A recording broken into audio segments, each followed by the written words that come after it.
Mas, Henrique, você está muito magro. Emagreceu bastante, né? 12, não, 22 quilos. 22 quilos? 22 kilos. I'm living at the farm. I'm working out every day. I'm walking. I don't use a car anymore. Just walk around every day. 10 kilometers. Every day walking 10 kilometers. Every day. You look like a different person. It's the same old guy. Sorry, that I cannot improve. But I also on a diet. So I stopped eating meat. Oh yeah, for my clients. Yeah, we talk too much. So I talk too much. Carry on. You know, your last name, Sloper, yes. is like an English name. Yes. So your ancestors came from England. My ancestors came partly English, partly French, partly Brazilian from the north of Brazil. So Ceará. That's why the name Camosim. Camosim is a beach in Ceará where my grandfather was born. The founder of the Camosim farm, Mr. Olivar, he's the Araujo. So my name is Enrique. Sloper is the English side. Araujo is the Portuguese, French Cearense. So it's French origin. And my mother, she came from the south of Brazil, she's a Gaúcha, from Porto Alegre. So I'm a mix of everything, but obviously more influenced by the English side because I was brought up in an English school, and I learned English when I was very young. It was my first language, English, and I went to school in the U.S. also for a period of my life. So I have a very strong English side inside me. You mean English school in Rio de Janeiro? Yes. Rio de Janeiro. My great-grandfather, the founder of my business, Casa Sloper, 1899, was founded. He was an immigrant to Brazil. He worked in a wine business in Bordeaux when he came to Brazil for the first time. Yes, he came on holiday. He used to buy wine in Argentina to bring back to France. He worked for a negociant farm. It's like people that buy and sell wine. They're not producers. They're like bottlers of wine. And they used to bring wine from South America. At that point, we already had a wine industry in Argentina because Argentina, mostly European immigration, and they've been doing wine for a long time. So he worked in this company called Maison Johnston in Rio. And imagine Rio in 1890 was something really different from what it is today. Always beautiful town. Rio is one of the nicest places in the world to go in terms of nature, in terms of, just having the town inside a forest. It's very, very interesting, very beautiful. And he fell in love with Brazil and stayed here and began the small little retail business, dealing with women's accessories, and that's how it all began. The coffee came much later with my grandfather when he bought the farm in the 60s, and I started the coffee project in 1999. So that's been 21 years this year. We had the first crop in 2021. Yeah, this year we're going to reach our majority in terms of reaching our older age. We'll be 21 in December, so we'll probably do some celebration, hopefully, if we're all alive. Then, when you were young, you also worked in Casa Sloper. Yes. So I worked in fashion for 25 years before doing fashion. Yes. So this business that my great-grandfather opened in Rio evolved to a retail department store. Like you have in Japan, a lot of retail, nice department stores. I forget the names, but one next to you there in Ginza is very beautiful one. Yes. Yes. So we sold everything. We had 15,000 items. 15,000. Yes, and about 2,800 employees. We had a big business, 17 stores. 17 stores. Yes, and we closed all that in the 90s because of the crisis in Brazil. We don't have department stores in Brazil anymore. Department store business is based on a strong middle class, and our middle class doesn't exist anymore. So in Brazil, you're either well or you are poor. You don't have. Unfortunately, Brazil grew in the wrong way, and what happened is we evolved from one business to the other. But Casa Sloper, which is my present name of my business, is still going on, and now exporting coffee to Japan instead of importing goods from Europe to sell in Brazil. Makeup, whatever, dressings, whatever we did. We are now exporters of coffee. So that's the story. All the 17 Casa Sloper stores were in Rio de Janeiro? No. We had 5 in Rio, and we have others in the south, in Porto Alegre, in Salvador, in São Paulo, in Recife, in Brasília, in Fortaleza, Curitiba, so all over Brazil. All over Brazil. Yes. Yeah, it's a family-owned business, Mr. Zegawa. It wasn't a big corporation, but we did a lot of nice work. We were one of the pioneers in the retail industry in Brazil. So I understand retail pretty well. Understand how hard it is to do retail properly for anything, including coffee. So then, how did you get involved in? How do you start your coffee farm? Well, we did some research about what we had. The farm already. The farm was there. Was a tree farm. We're always organic. We never use any chemicals in the land. So Camusim began as a reforestation project. Okay. So you've been there many times. You see all that nature that is there was replanted by my grandfather. And then we did this inventory. We have around 45,000 cubic meters of wood there still. So it's a lot of wood, a lot of trees. You have told me that we began as a tree farm. We were planting trees to manufacture wood products and sell for paper mills and stuff like that.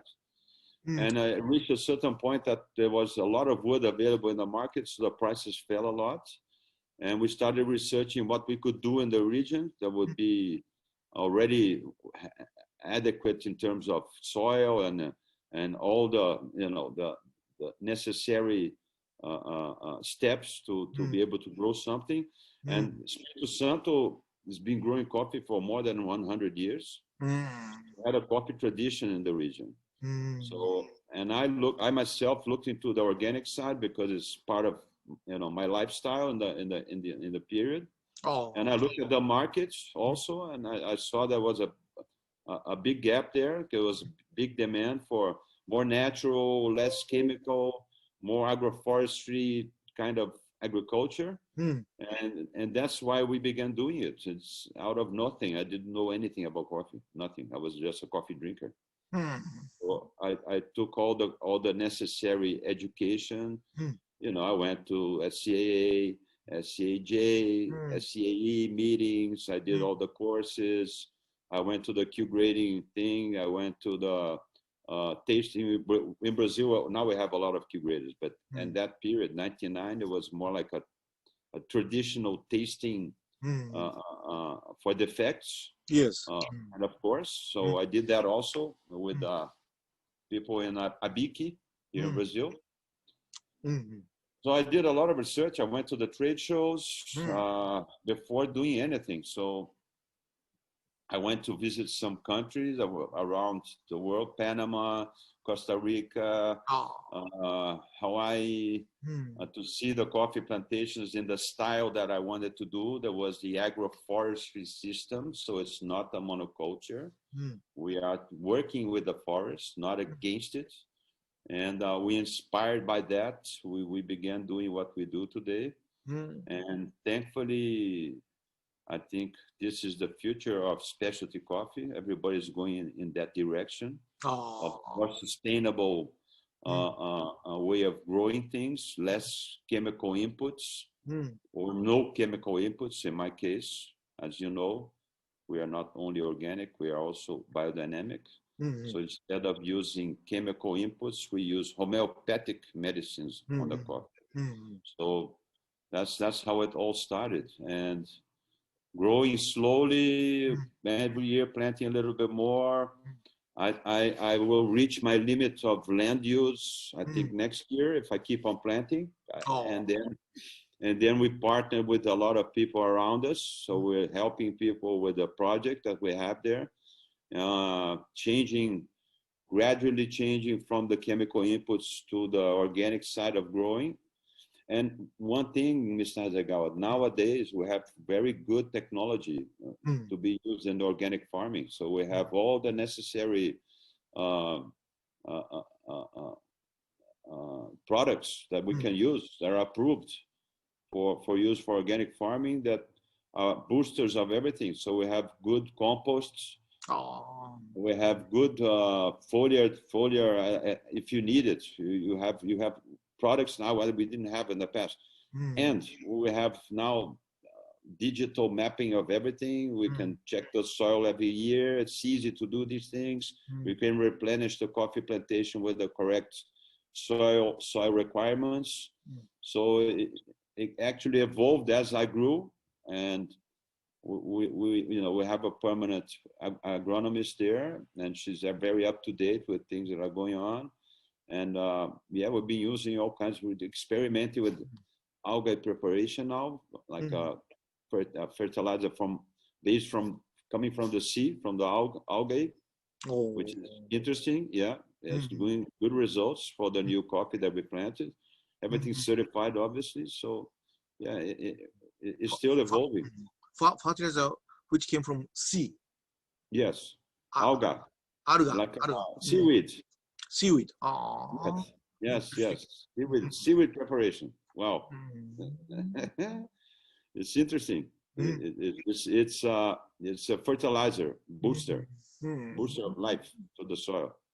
We began using that on the new plantation that we did, and it's organic certified, so I can use it. So, and also we learned how to prune the trees. We learned how to handle the spacing between trees. Everything we did by experimenting, because there was no really much knowledge about this. But now we have a lot of knowledge, a lot of people looking into this, including some big corporations, like so the big guys are coming, so it's good for everybody. I think I'm not worried. You see it? Yeah. This is Pedroso. Yes. Yes. Good picture. Beautiful. I miss it already. Camouflage. That's the agroforest there. Agroforest. Yes. Agrofloresta. Normally in Brazil. Sorry. Go ahead. Normally in Brazil, almost all Brazilian farms are like a monoculture. Yes. They only plant coffees. Yes. What do you think about that? Well, some situations that make sense. I mean, if you are in the flatland, Cerrado, in terms of costs of production, you can really lower the cost of production by mechanizing all the procedures. In my case, I am in a very hilly area, so I can't use any machines. I'm also in an area that has a big temperature change during the period of maturation. So we have extreme cold in the winter. This year we had 2 degrees at the farm. It was very cold year, very, very cold. In May, which was very strange because we don't have that kind of cold. I don't have any records of that. And then it's warming up during the summer. So in my case, I can't mechanize. I have to hand pick everything. This adds quality to the product. This type of agriculture adds quality because it slows down the maturation period between flower and picking. So we have minimum 260 days. That's 260. because of the agroforestry system. Okay. And then we have protection from the cold in the winter. And we have, protection from the cold, from the heat in the summer. When it's very warm. And as you can see, the tree on the right-hand side of the photograph. Yes. That's very greenish. It looks like a pine tree. That's originally it's an exotic species from Europe. It loses its foliage structure in the winter, so that's the sun come in. So we get good sunshine, and during the summer it turns green. It protects from the heat. So we have a longer maturation period because of that. And there's more sugar in the coffee. There's more taste in the coffee. There's more longevity in the coffee. So I don't think that applies to everyone. I wish we could do that. But if you want to mechanize, you can't have the trees in the middle of the plantation. So, but I mean, most of Brazilian areas of production are still handpicked. And I think that's a very good solution. And a lot of people are looking into this now. Including some of our friends from BSCA, some big guys like Cambraya, like Ismael, like all the guys from South Minas. They are looking into that also. So that also because of what we do, our culture of having biodiversity in the farm. That's another reason we do that. So we enjoy having the animals, the jackal bird. I mean, if it wasn't for that, I wouldn't have this. Okay, because we are partners in this with this bird. We became a reproduction area for these birds. So this exotic coffee comes from our farm because we have the agroforestry system working. So they live there. So that's another reason. And also that's a family tradition, Mr. Hasegawa. My grandfather was a tree collector. Your father was a tree collector? My grandfather. A grandfather? Yeah, the one that bought the farm. Yes. His whole thing was trees. It was not coffee. He loved the trees. He loved the nature. So that's another reason we have this tradition of doing this that way. So, and it's working. So I have no reason to change my way of doing things. Your grandfather brought a maple tree from Canada. Yeah, that's it. That's what I'm talking about. It's it's liquidamba, we call it. Liquidamba. I can spell it to you. Yes, I can spell it to you by the WhatsApp. So that's how we began. If you ask me to do monoculture, I don't know what to do. So I learned how to do it that way. Okay, next. This is another picture. Andrea. Oh, look, I'm fat. Wow. Wow, look at that. Good all the time. Okay. Okay. Here we go. So that's